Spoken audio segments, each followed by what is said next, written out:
What if everything you thought you knew about Jay-Z, Beyoncé, and Blue Ivy was a carefully crafted illusion? What if Blue Ivy Carter, the daughter of music royalty, wasn't Beyoncé's biological child at all? And what if the real mother was someone the industry worked very hard to erase? Today, we're diving into one of the darkest and most unsettling theories in music history, a story of fame, silence, power, and what it might cost to cross the Carters. By the time we're done, you may never look at the name Blue the same way again. They called her Blue Cantrell, but she was never just a name or a voice. She was lightning in a bottle, an artist born with not just talent, but a rare kind of magnetism. When she hit the scene in 2001, the industry was flooded with R&B voices. But Blue? She stood out. Her vocals were smooth but fierce, her look was striking, and her presence was undeniable.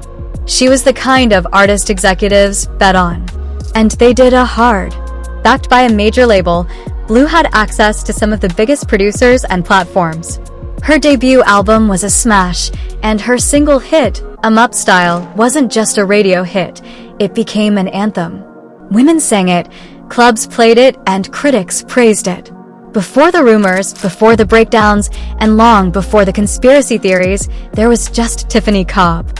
Known to the world as Blue Cantrell, she wasn't some background act trying to get noticed. She was the moment. With her 2001 debut album, So Blue, and the massive hit Up Style, Oops, Blue shot to fame like a meteor. She wasn't just successful, she was dominant. Gold certification in 2 weeks, Grammy nominations, radio airplay, magazine covers. She had the voice, the look, and the backing of music giants. But right when she should have been rising even higher, the lights started to dim. And the shadows? They started whispering about Jay-Z. What followed wasn't just a series of tabloid whispers, it was the start of something much darker.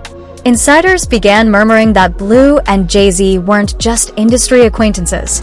They had chemistry, undeniable, unspoken, but obvious. From private parties to industry events, the two were seen together more than once. And then came the infamous Wendy Williams interview. Wendy, never shy, asked Blue point-blank if she'd ever kissed Jay-Z. Blue didn't confirm it. But she didn't deny it either. She laughed, dodged, and smiled. The mystery exploded. At the same time, Beyoncé was stepping into her solo spotlight. And if the rumors are to be believed, Jay-Z was caught between two women, one, a bold and outspoken artist, the other, a younger, image-conscious rising star. And it wasn't just tabloid gossip. People within the industry began to talk. Quietly, of course. Because talking too loudly about Jay-Z and Beyoncé, especially together, has never been without consequences. According to a few insiders, there were whispers that Blue and Jay-Z had a deeper bond, one that didn't make the headlines, but was known in private rooms and quiet corners of the industry. Blue didn't stay quiet. In interviews, she made it clear she had been replaced, not just personally, but professionally. She accused Beyoncé of copying her style, her sound, even her visuals. And there's proof.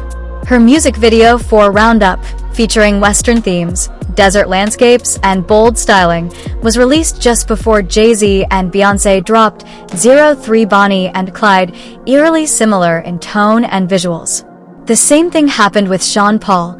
Blue had a hit with him, and then suddenly, Beyoncé's Baby Boy featured the same artist with the same vibe. Was it coincidence? Or calculated branding? Some say it wasn't jealousy, it was survival. Blue believed that her identity, her creativity, and even her sound were being appropriated by a machine much larger than her. Beyoncé wasn't just another star on the rise. She was being positioned as the industry's golden child. And if Blue's presence threatened that narrative, she had to go. Then came the silence. Blue's contract wasn't renewed. Her promotion dried up. No more radio plays, no more magazine covers. It wasn't a gradual fade. It was a vanishing act. She went from Grammy stages to complete industry blackout, without explanation. Jaguar Wright, an artist and whistleblower, has spoken out repeatedly. According to her, Blue's disappearance wasn't just bad luck, it was intentional. She claims Jay-Z and Beyoncé used their influence to erase Blue from the industry entirely. And naming their daughter Blue Ivy, Jaguar believes it wasn't a coincidence. It was a cover-up. It's one thing to lose momentum. It's another to be locked out. Blue didn't fall off, she was shut out. Doors that had once opened without knocking were suddenly sealed shut. Former collaborators stopped returning calls. Radio DJs who used to spin her tracks daily now couldn't find space in the lineup. Her name disappeared from promotional materials, press kits, and tour rosters. Why? In 2014, Blue was back in the headlines, but not for music. She was found barefoot in Santa Monica, screaming about being poisoned with gas. She was hospitalized for a psychological evaluation. The media instantly painted her as unstable, mentally unwell, and washed up. But what if that wasn't a breakdown?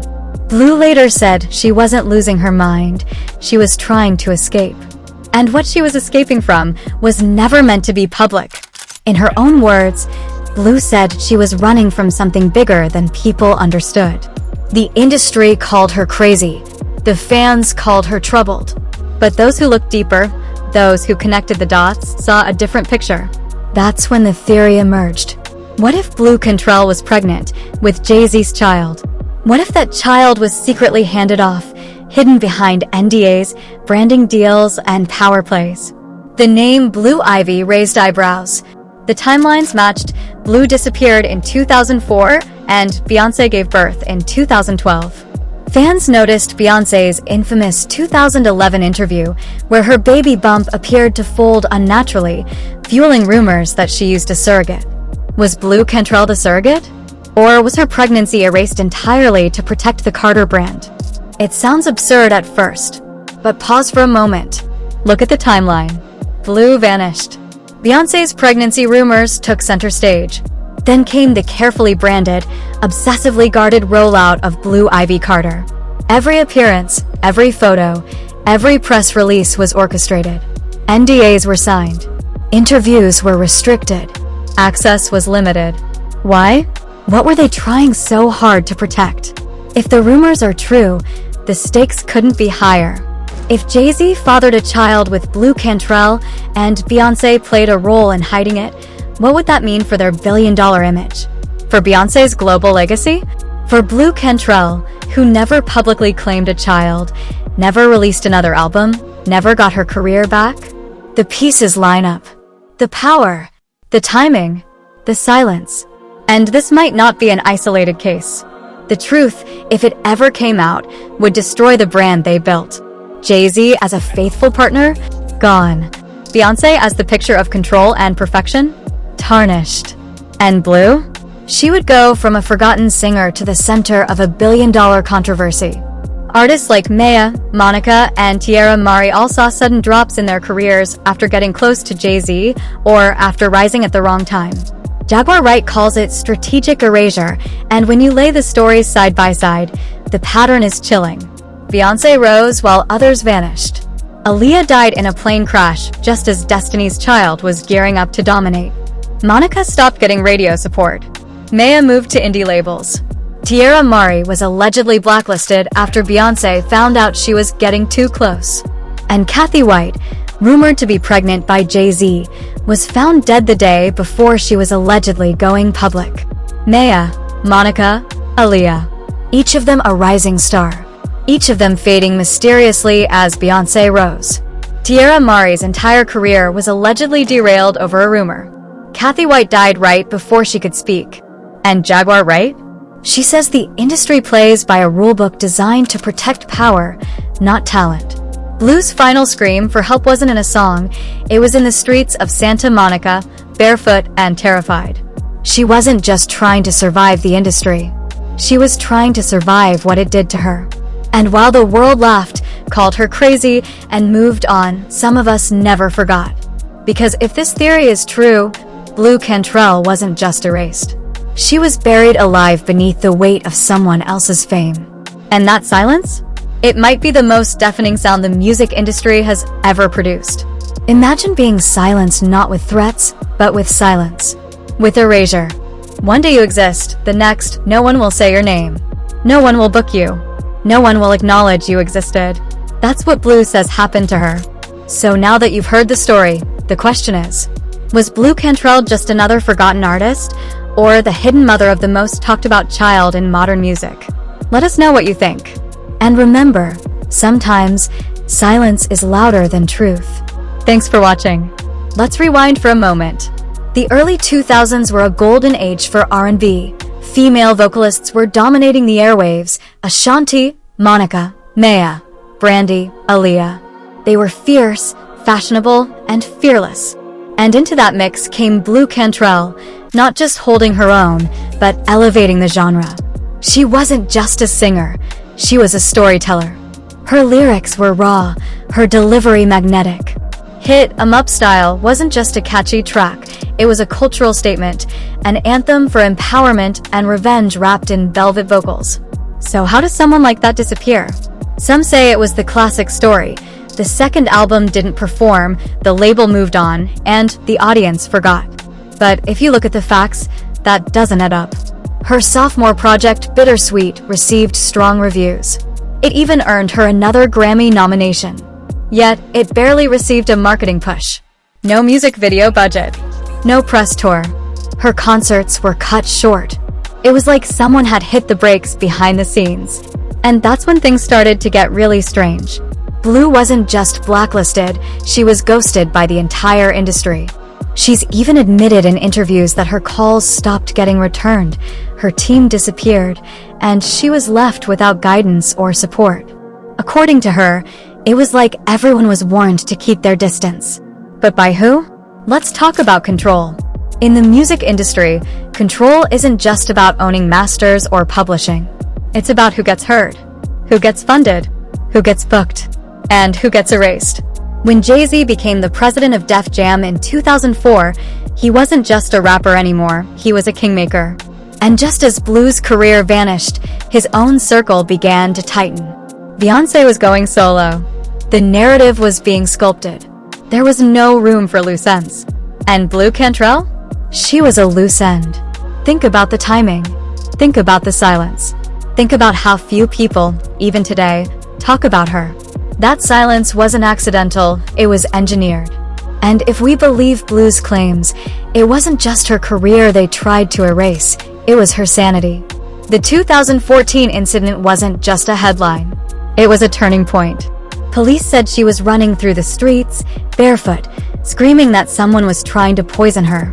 The public rolled their eyes. Another star who couldn't handle the fame. But look deeper. Blue later described the moment as a breakdown, not because of mental illness, but because of isolation, fear, and years of betrayal. She said she felt hunted, that she was gaslit by people she trusted, that her life had become a maze of threats, contracts, and hidden hands pulling the strings. And then came the whispers. That Blue had been pregnant.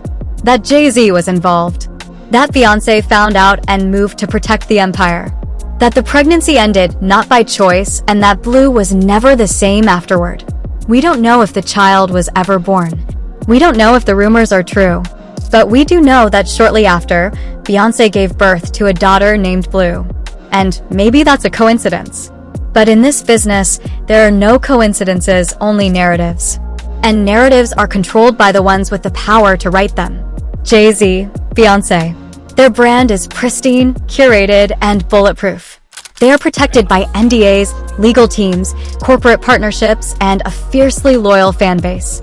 To challenge that story is to go up against a machine. Blue Cantrell didn't stand a chance.